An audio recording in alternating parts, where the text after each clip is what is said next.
In an ostentatious boardroom, 4 men wearing suits were exchanging arguments. They were positioned distantly from each other, as if they all had specific seats, leaving empty seats between all of them. What's happened to Rune? One man stood at the edge of the room while the other 3 were seated. He had a gentle expression on his face as he argued with the others, with Sara huddled close by him. Like I said, the original rule is that they must have 1 rest day as well as proper compensation for their work. Please stop dragging this old topic back up. I know what's happening. I know, but that was the old rule. This entire discussion is pointless. It's already been ages since SID regulations were abolished. Who's SID? Which SID are you talking about? None of the other sisters have taken issue with it either. Sara, what do you think about all this? I apologise for my actions. See, you're the only one who's being selfish here, trying to make an issue out of it.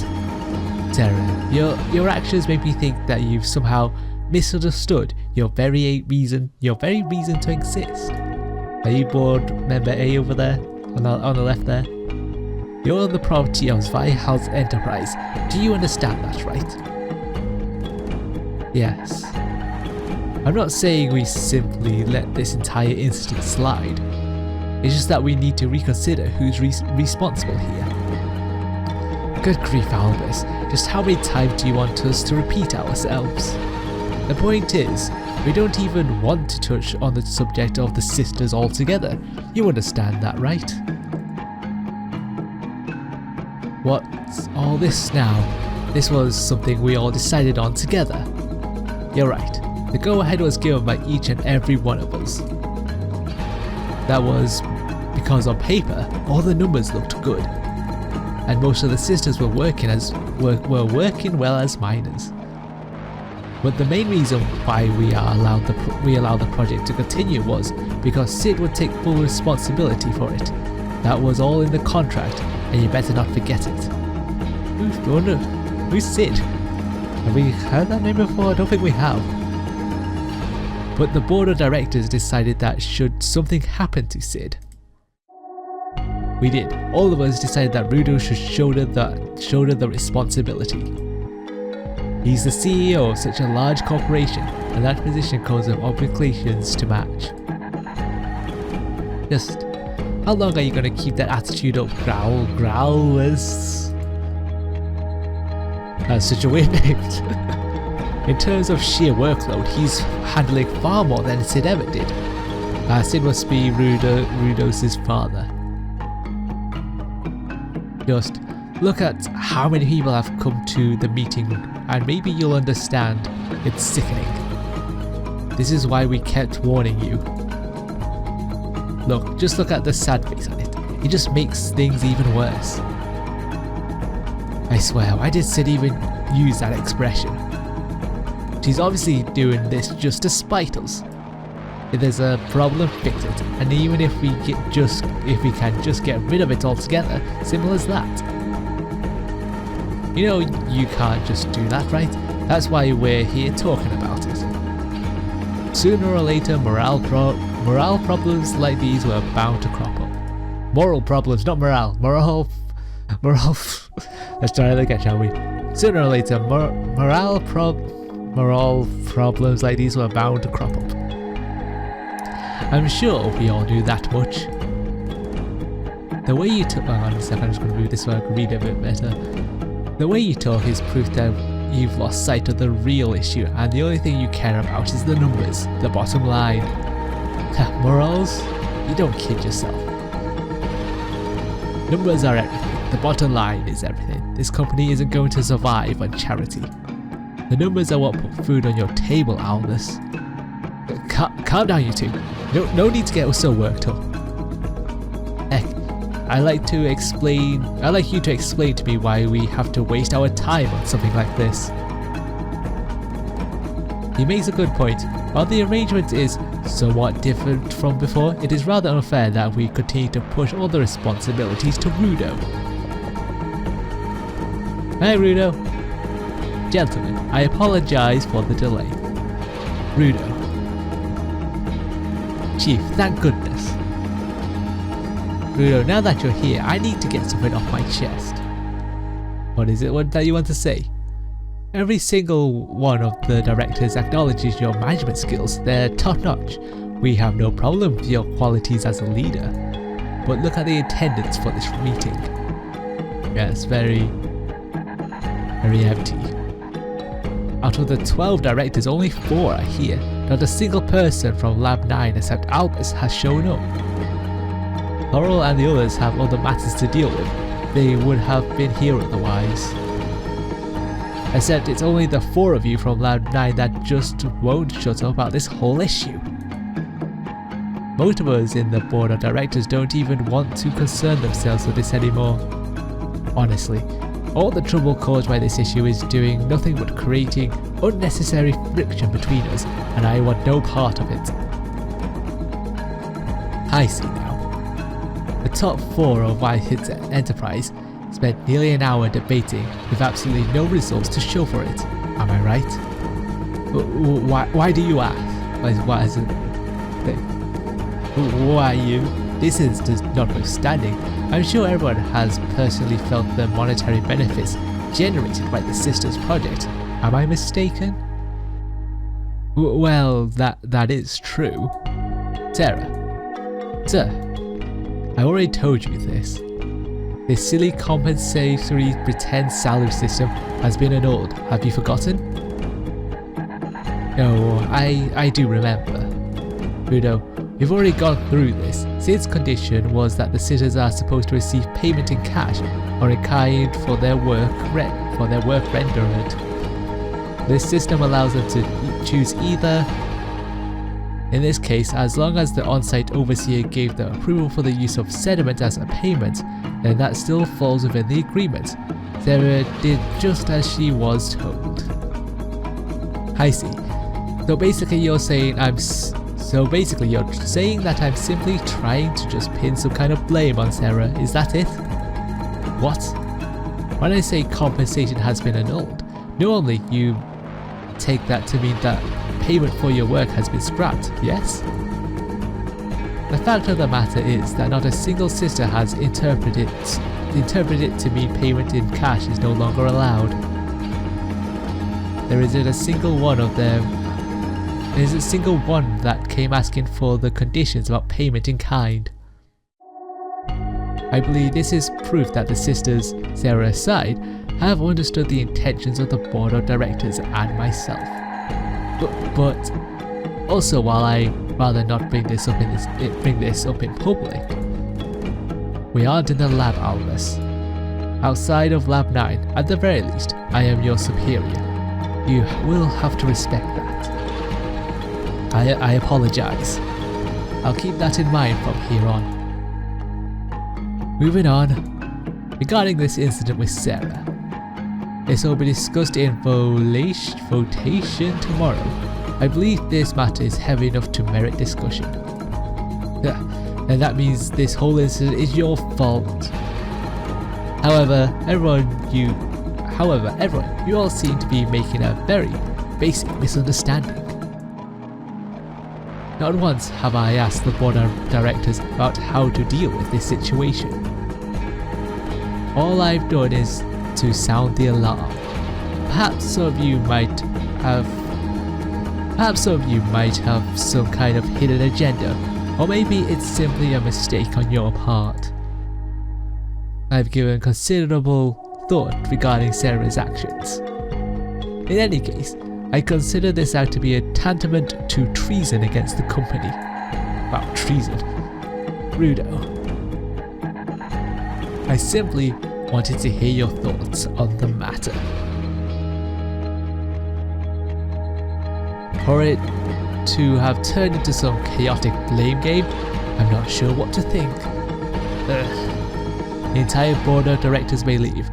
I've noted your intentions and will keep them in mind. Sara. Yes? Do you understand why I find a problem with the actions you took? I do. So you do then. Then why you tell me right here and now what exactly is the problem. It's because I tried to take sediment without getting permission first. Wrong. It isn't? You don't actually understand the problem then. The issue at hand is that despite your understanding of the concept of crime, you willingly committed the crime regardless.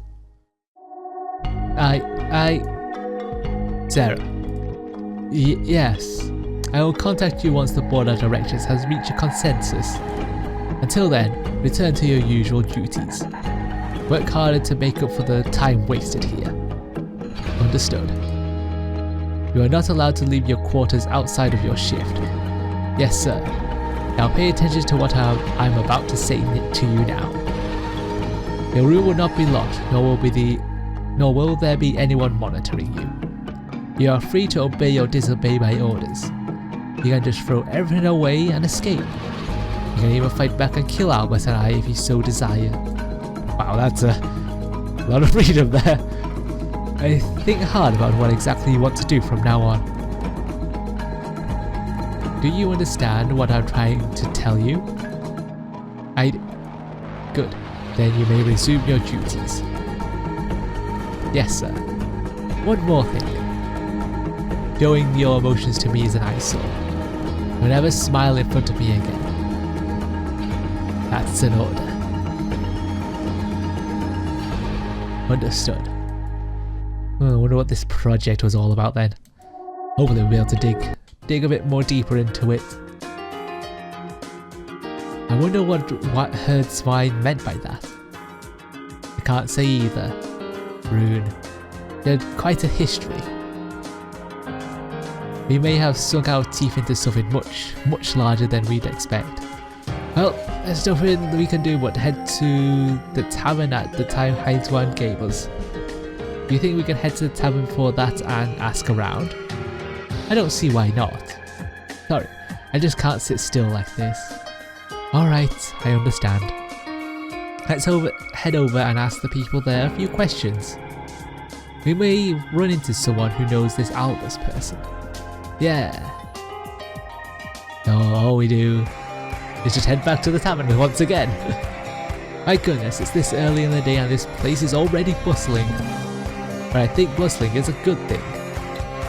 Oh ladies, you're back. I'm so glad you've come back. It's like two beautiful flowers gracing this little tavern of ours. Huh? You remember us too?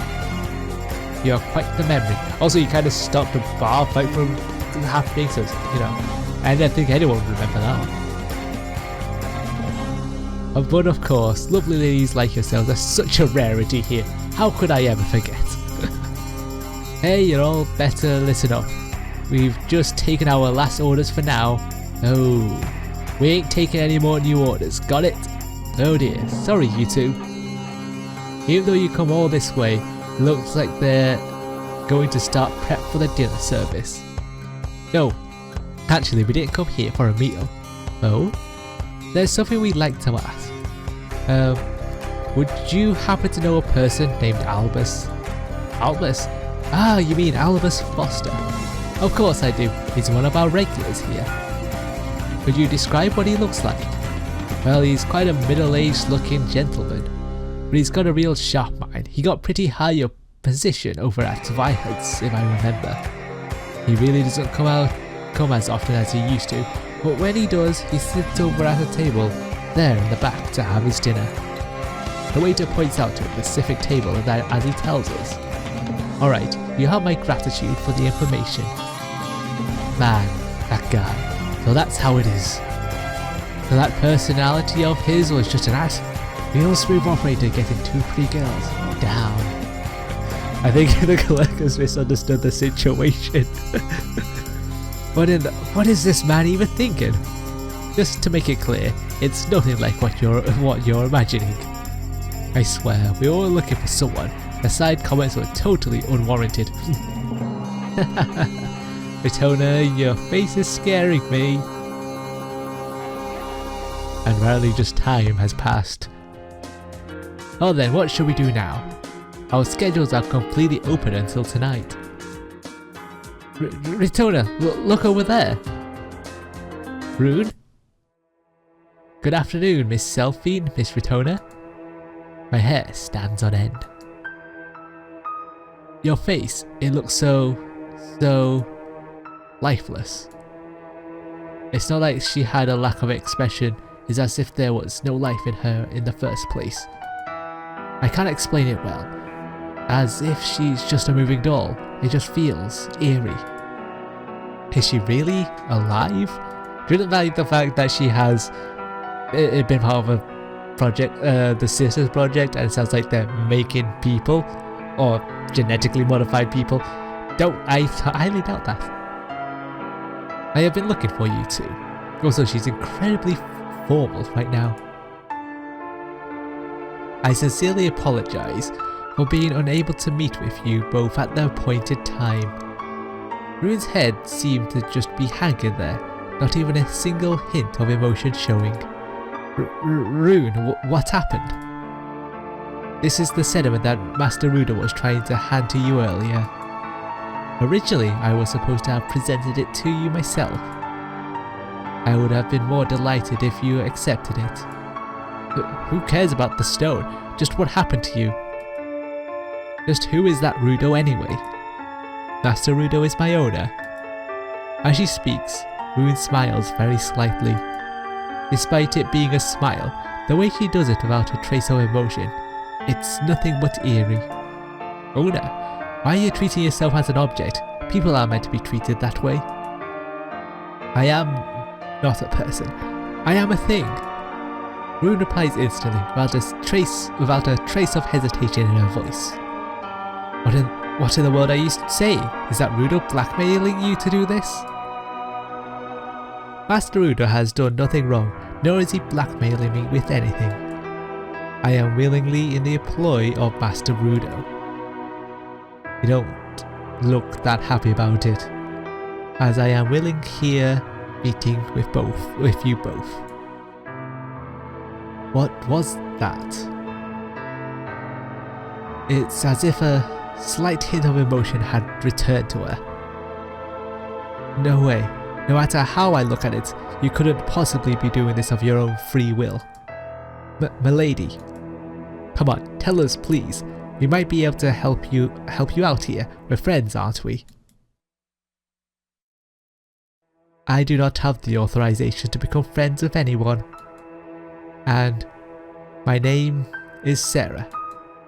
I sincerely apologize for giving you both the incorrect name during our first encounter.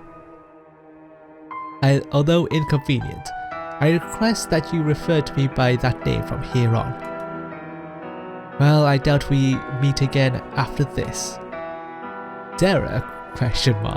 Then bows once again after telling us that and forms another artificial smile. No, that's just artificial. Yes, that's the right word. And it always bothered me since we first met. Every so often she would perform these strange unnatural actions. Like every single movement of hers was calculated. All of her actions are artificial, manufactured, and she was thinking of the appropriate response, the proper expression for each and every interaction. I must attend to other business now, so unless there is anything else, I bid you both a good day. Wait a second. Rune, no, Sara was it? Let me say this much. No matter what you think of yourself, Selphine and I consider you a friend. Sara has started walking away from us until my statement stopped her. If you need us to help, then we'll do everything in our power. So let me ask you again, are you being held against your will and being forced to work? Or is all this because you hold that man, Rune, in such high regard? Perhaps she has her reasons. Ones that she can't disclose to others, or possibly ones that people won't understand. She is here by her own free will, supposedly, but as Selphine said, that couldn't possibly be true. However, people have the right to reject associating with others as well. If she insists that much, then we ourselves are limited on what we can do. If you no longer want us to get involved, then Miss Ritona, she cuts me off. I believe you are misunderstanding something. When a hammer is used, does it question its role as a tool? Does it curse its own destiny? I am not being made to work against my will. Once more, I will explain thoroughly so as to clear up any further misunderstandings. People are the ones who have rights, the ones who are given rights, and the ones who benefit from rights. For someone like me who has no authority, I do not have the right to reject people, as you say. Likewise, I do not have the right to hold Master Rudo in high regard. That is because I am an object, a thing. Sara continued to speak as if she was mindlessly dictating. How could anyone possibly say something that sad, that tragic, without a trace of emotion? This girl is no longer the Rune that we met yesterday. Now, have a pleasant day.